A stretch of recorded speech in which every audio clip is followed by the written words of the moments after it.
हमको आप तारीख बताइए, डेट बताइए, किस दिन भू कानून लागू होगा, किस दिन मूल निवास लागू होगा, स्पष्ट ये बताइए। हमको दिन बताइए। यूसीसी और भू कानून को कंफ्यूज कर रहे हैं। जब भी हम भू कानून की बात करते हैं ये यूसीसी का सगुफा छोड़ देते हैं। ध्यान रखिए, यूसीसी अलग है, भू कानून अलग है। हमको भू कानून चाहिए, हमको मूल निवास चाहिए। उत्तराखंड में पूरी तिकड़ी है।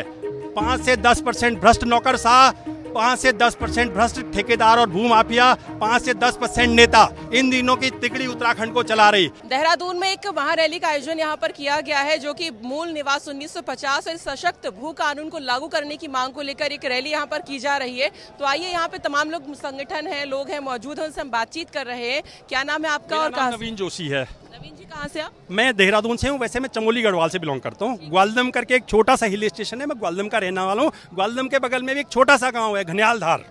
पहाड़ी में धार को बोलते हैं जो स्लोप होता है, उस घनियाल धार में मेरा गांव है। क्या आपकी भी यही मांग है, मूल निवास और ये सशक्त भू कानून? आपके सामने 4 बातें रखूंगा। पहली बात तो ये है कि भू कानून और मूल निवास की बात बहुत सारी से चल रही है।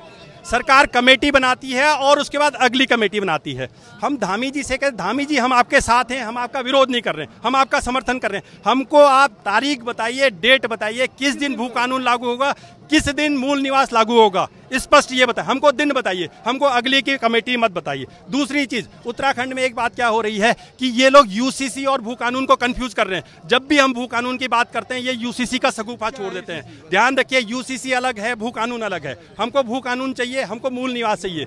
तीसरी बात, उत्तराखंड में स्थायी निवास और भू कानून में बदलाव होने के बाद, मूल निवास में बदलाव होने के बाद इतने माफिया और दबंग घुस आए हैं। आप देखिए, सड़कों पे गाड़ियां खड़ी करने से लेकर के जमीनों के जो रोड देहरादून हल्द्वानी में हो गए। क्या आम पहाड़ी, आम आदमी आज की डेट में देहरादून या हल्द्वानी में जमीन लेने की स्थिति में है? हमारी स्थिति क्या हो गई है? इसके अलावा एक अगली बात बोलना चाहता हूँ। धामी जी, उत्तराखंड में पूरी तिकड़ी है।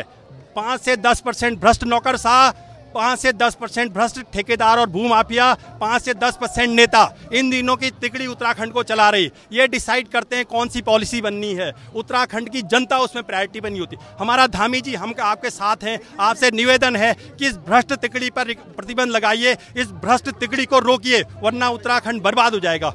उसके बाद एक चीज और मैं बोल रहा हूँ, उत्तराखंड में, पूरे देश में आजकल जातीय लोगों में विद्वेष चल रहा है। पिछले कुछ सालों में हल्द्वानी और देहरादून में हम लोगों ने देखा होगा, कभी पहाड़ में नहीं होता था। यहाँ पे ब्राह्मण सम्मेलन और क्षत्रिय सम्मेलन के बोर्ड लग रहे हैं। बाहरी लोग उत्तराखंडी समाज में घुसने के लिए इस तरह के जाति सम्मेलन करवा रहे हैं। मेरा पहाड़ी लोगों से अनुरोध है, उत्तराखंडी लोगों से अनुरोध है, हमारी पहचान पहाड़ी की है, हमारी पहचान उत्तराखंडी की है। हम जाति सम्मेलन में शामिल नहीं होंगे। जय उत्तराखंड, जय भारत।